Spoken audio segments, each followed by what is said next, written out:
The Embalming of Mr. Jones by Jessica Mitford. Jessica Mitford, born 1917, died 1996, was born in Batsford Mansion, England, to a wealthy aristocratic family. She rebelled against her sheltered upbringing, became involved in left-wing politics, and eventually immigrated to the United States. In the 1950s, she began a career in investigative journalism, which produced the book The American Way of Death, Behind the Formaldehyde Curtain, 1963, about the abuses in the funeral business as well as other critiques on the U.S. prison system and American healthcare. The drama begins to unfold with the arrival of the corpse at the mortuary. Alas, poor Yorick! How surprised he would be to see how his counterpart of today is whisked off to a funeral parlor, and is in short order painted, robed, and neatly dressed, transformed from a common corpse into a beautiful memory picture. The process is known in the trade as embalming and restorative art, and is so universally employed in the United States and Canada that the funeral director does it routinely, without consulting corpse or kin. He regards as eccentric those who few hardly enough to suggest that it might be dispensed with. Yet no law requires embalming, no religious doctrine commends it, nor is dictated by consideration of health, sanitation, or even of personal daintiness. In no part of the world but in Northern America is it widely used. The purpose of embalming is to make the corpse presentable for viewing in a suitable costly container, and here the funeral director routinely, without first consulting the family, prepares the body for public display. Embalming is indeed a most extraordinary procedure, and one must wonder at the docility of Americans, who each year pay hundreds of millions of dollars of its perpetuation, blissfully ignorant of what it is all about, what is done. Not one in 10,000 has any idea of what actually takes place. Books on the subject are extremely hard to come by. They are not to be found in most libraries or bookshops. In an era when huge television audiences watch surgical operations in the comfort of their living rooms, when thanks to the animated cartoon, the geography of the digestive system has become familiar territory, even to the nursery school set, in a land where the satisfaction of curiosity about almost all matters is a national pastime. The secrecy surrounding embalming can, surely, hardly be attributed to the inherent gruesomeness of the subject.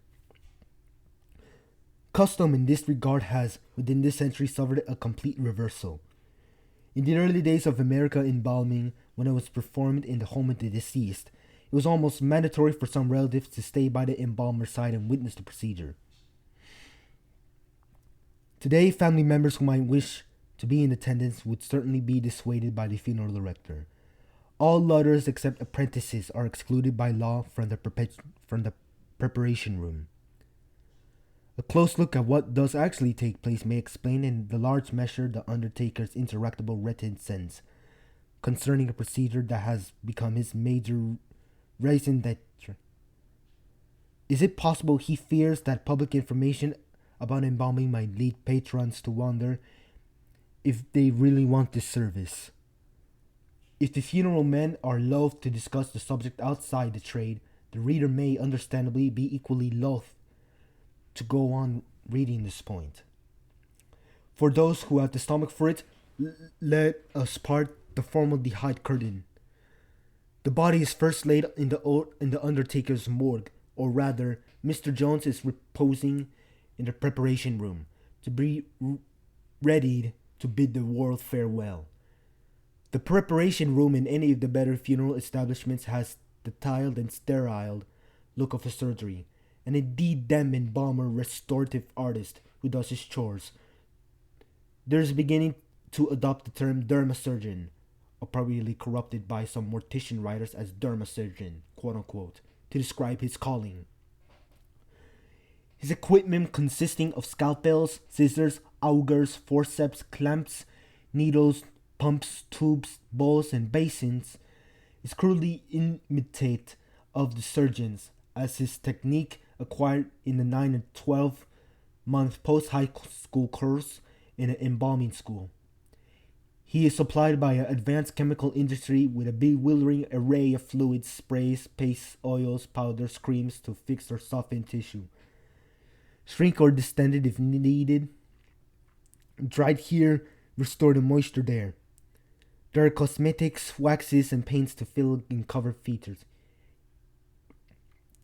Even plaster of Paris to replace entire limbs.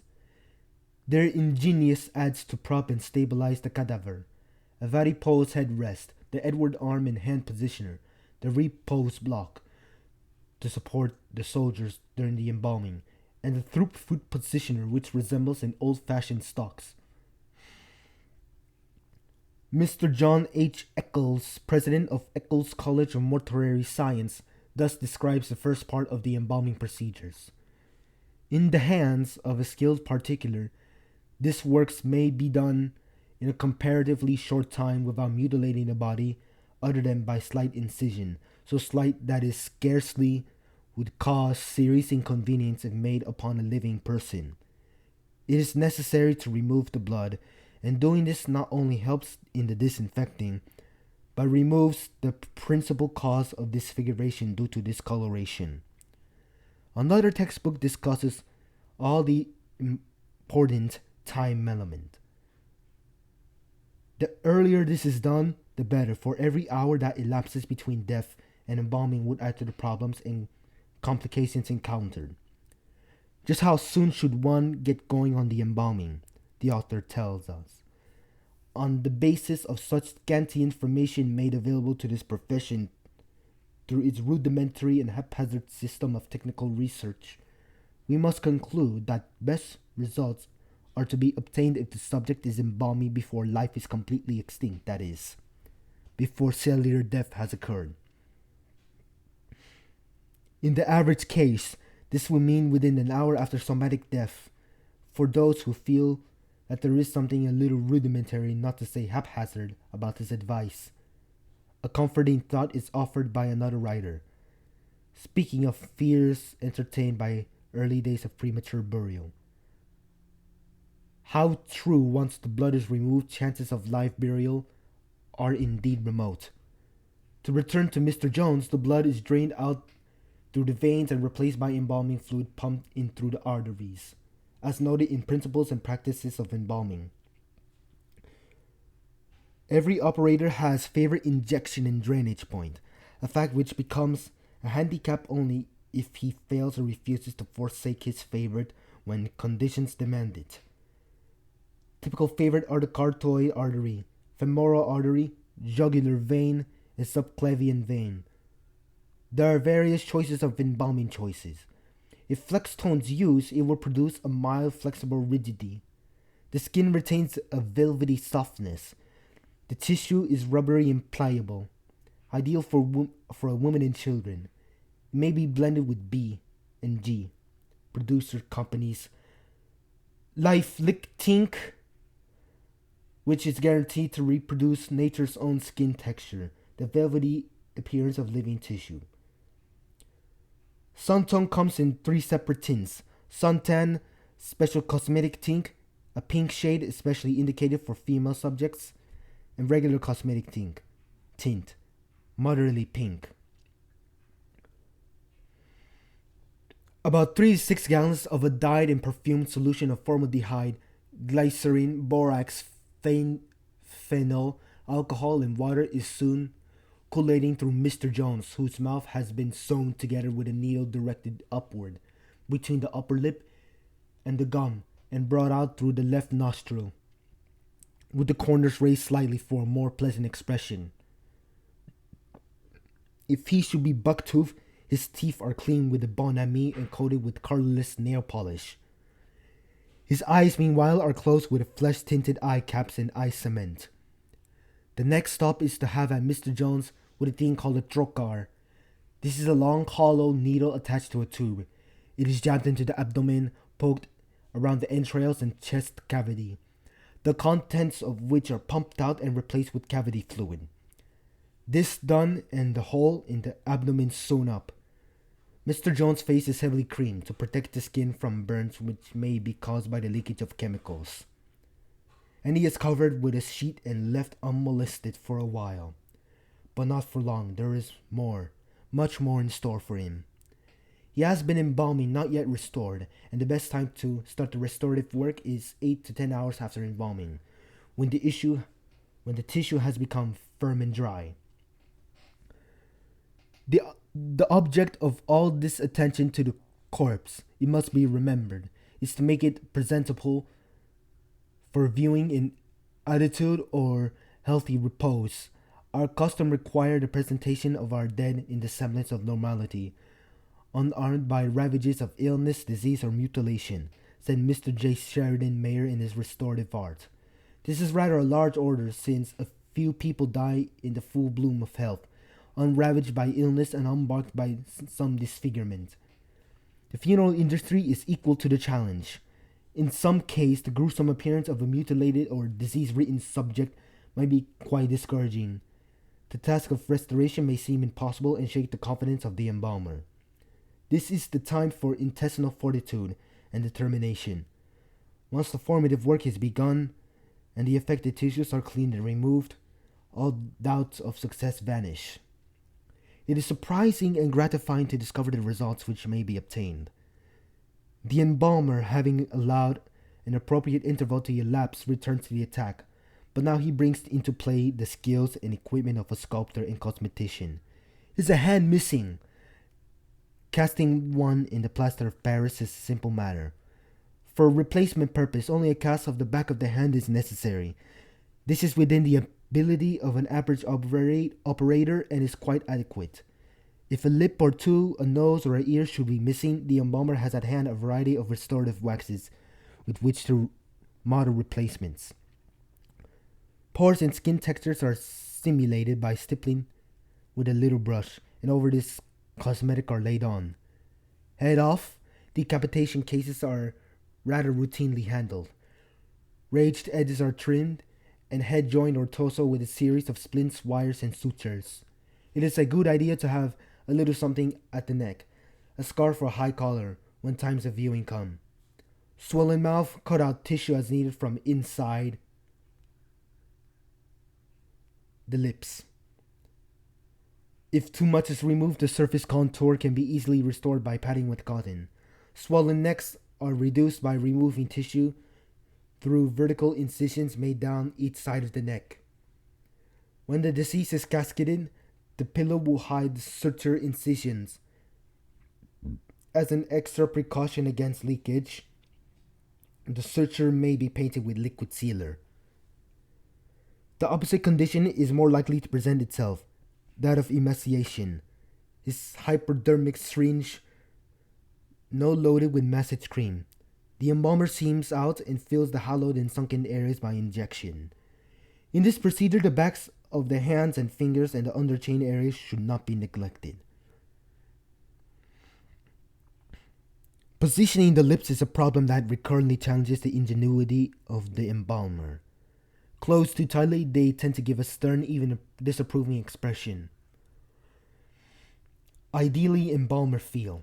The lips should give the impression of being ever so slightly parted, the upper lip protruding slightly for a more youthful appearance. This takes some engineering, however, as the lips tend to drift apart. Lip drift can sometimes be remedied by pushing one or two straight pins through the inner margin of the lower lip, then inserting them between the two front upper teeth. If Mr. Jones happens to have no teeth, the pins can just as easily be anchored in his Armstrong face former and then to replace her.